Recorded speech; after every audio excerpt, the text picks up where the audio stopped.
Assalamualaikum warahmatullahi wabarakatuh. Perkenalkan, saya Sri Wahyuni, peserta Latsar CPNS tahun 2025 Pemerintah Kabupaten Kota Baru, golongan 3, angkatan 8, kelompok 1, NDH 10. Hari ini saya akan mempresentasikan tugas agenda 1, yaitu analisa isu efektivitas kinerja berdasarkan tupoksi jabatan fungsional bidan ahli pertama. Sebelumnya, saya bekerja di Puskesmas Pamukan 2, lebih tepatnya di Pustu Lintang Jaya, dengan jabatan bidan ahli pertama. Tugas jabatan bidan ahli pertama itu tertuang di Peraturan Menteri Pendayagunaan Aparatur Negara dan Reformasi Birokrasi Republik Indonesia Nomor 36 Tahun 2019, yang dimana tugas pokok bidan ahli pertama itu melakukan pelayanan kesehatan di bidang kesehatan ibu dan anak yang meliputi persiapan, pelaksanaan, dan pengelolaan pelayanan kebidanan. Berdasarkan Permenpan Nomor 36 Tahun 2019 Bab 4 Pasal 8 Angka 2 huruf A, bidan ahli pertama mempunyai tugas sebanyak 29 tugas, yang dimana tugasnya sebagai berikut.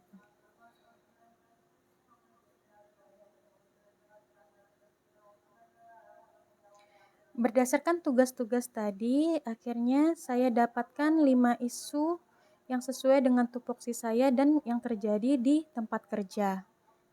Yang pertama itu belum optimalnya komunikasi, informasi, dan edukasi tentang kesehatan ibu dan anak pada individu atau keluarga sesuai dengan kebutuhan. Yang kedua, kurangnya pengetahuan ibu tentang pemeriksaan kehamilan. Yang ketiga, adanya pertingkahan anak remaja, pernikahan dini, adanya ibu hamil dengan 4T, dan yang terakhir, kurangnya pengetahuan ibu hamil tentang KEK atau kekurangan energi kronik selama kehamilan.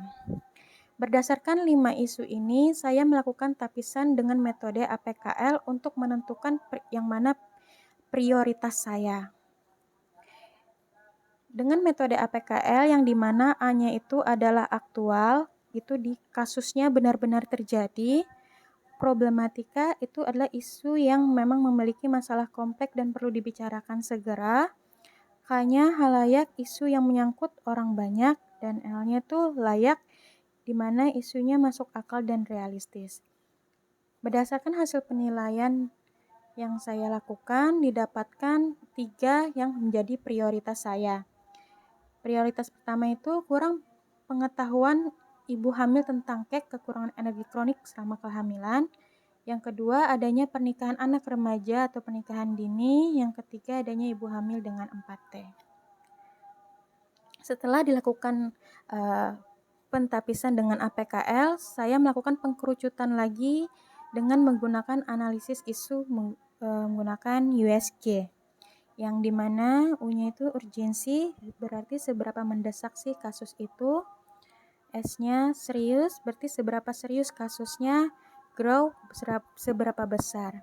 Setelah saya lakukan analisis, didapatlah kasus yang menjadi prioritas saya itu tentang kurangnya pengetahuan ibu hamil tentang KEK, kekurangan energi kronik selama kehamilan. Di sini ada bagian diagram fishbone, di mana masalah utamanya itu kurangnya pengetahuan ibu hamil tentang KEK selama kehamilan. Yang menjadi faktornya itu yang pertama adalah material, di mana masih kurangnya deteksi dini KEK yang belum optimal dan akses ketersediaan makanan bergizi di lokasi yang masih kurang.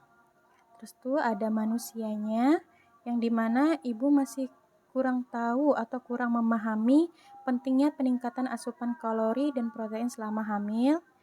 Yang kedua ada metodenya, yaitu kurangnya edukasi gizi. Terus kolaborasi antar lintas sektor itu belum maksimal. Dan yang terakhir itu lingkungan, di mana kurangnya dukungan keluarga dan status ekonomi dari si ibu. Di sini ada alternatif pemecahan masalah. Masalah utamanya kurangnya pengetahuan ibu hamil tentang KEK atau kekurangan energi kronik selama kehamilan. Dan akar masalahnya pertama itu deteksi dini kek yang belum optimal. Jadi alternatif pemecahan masalah yang saya lakukan adalah peningkatan deteksi dini dan screening rutin dengan pemberdayaan kader untuk menjaring ibu hamil lebih awal.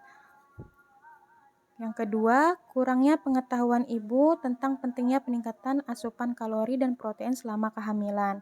Jadi yang saya lakukan itu adalah melakukan edukasi secara personal atau per kelompok tentang makanan bergizi lokal yang mudah didapat dan murah. Yang ketiga, kolaborasi lintas sektor yang belum maksimal.